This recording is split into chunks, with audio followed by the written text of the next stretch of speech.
And I've known of Sea Shepherd since I was 10 years old. And since then, I've wanted to explore the world of activism and how it can help. I found out about Sharkwater, and this is my first time watching it. I've known about it since it came out, so this is quite the pleasure to watch it, so thank you. But I was wondering, I'm 16 years old. I feel like no one sees me. But I want to make a change. I want to make a change like you have. And I don't know how. Because it feels like no one listens to me, no one sees me. But I believe that there's a 10-year-old out there that goes around telling people like, okay, you're being stupid, change, and they change. Why can't I do that? Like, I want to figure out how I can. Like, what would you suggest? 100% you can. I think it's just the strategy, and the strategy is to figure out what you love the most and what you're the best at, and smash them together into something that's so meaningful for you that every day you wake up and you're so excited to do it. You know, like if I tried to make a movie on canaries, I would have made a shitty movie.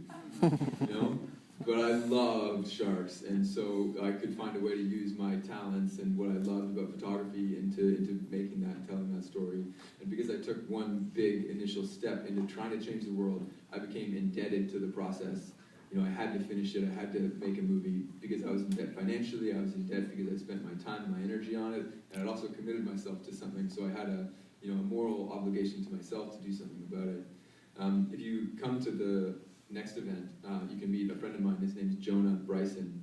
Jonah has made an incredible movie that just won an award 2 nights ago at a film festival in Florida called the Blue Ocean Film Festival. And Jonah made a movie called A Sweet Spot in Time. It's a 75-minute feature documentary. It's kind of like Revolution. It's awesome. Jonah's 14. Wow. Yeah. And so he just knew, he knew he could make a movie. Cameras are smaller, they're cheaper. You can get all the stock footage you want on the internet for free. You can get online music for free. So if it's making movies, if it's telling stories, if it's doing poetry, if it's writing websites, like there's all the careers and jobs of the past that you've heard about going to school, they're irrelevant. Like, we're careening towards a world that is so radically different that the opportunity for you to create any kind of career you want is there. Someone's going to make your dream job, and it might as well be you. And if you've got enough passion for it, as soon as you start working for good and working to make the world a better place, everything aligns behind you. People will help you. People will give you stuff for free. They'll give you free cameras. They'll give you free rooms. They'll invite you back. The world wants you to do this. This is what needs to happen on the planet right now. So the second you start doing it and making best use of your talents, all the passion you've got will align everything. Okay. So just figure out what you like. What would be the dream life for you, the dream career? Personally, I would love to save the world, but I know I can't solve all the problems by myself.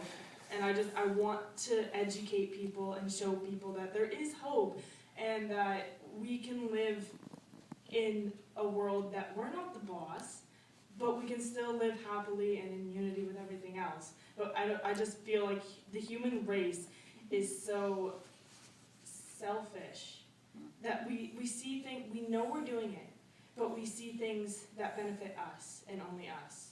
Except there's people like you, and there's people like Paul Watson, who's like, okay, forget about being selfish, look at what else lives out there. I want people to see the way you see and how Paul Watson sees, so we can, as a race, we fix it. Because we have messed it up to a point that I know we can figure out a way to reverse it, but we need to set our brains to that.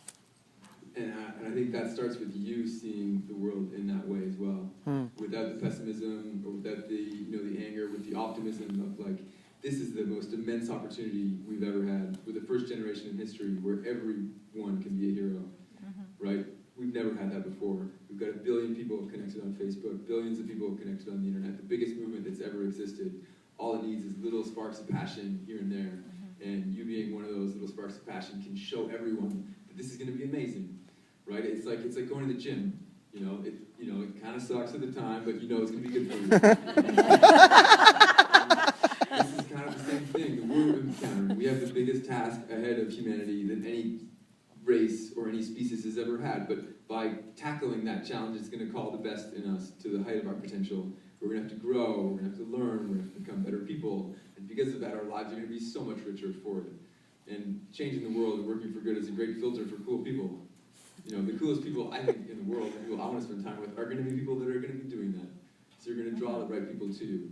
You know, I really think it's the best case scenario in every way, the situation that we're in, and it doesn't suck. It's exactly what society needs right now. Biggest challenge, I guess, as well, right? Yeah.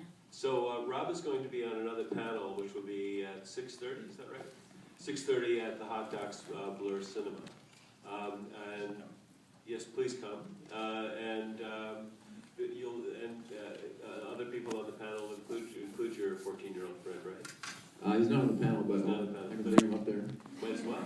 You should be. Yeah. Or if not, you can certainly talk from the audience and getting like a little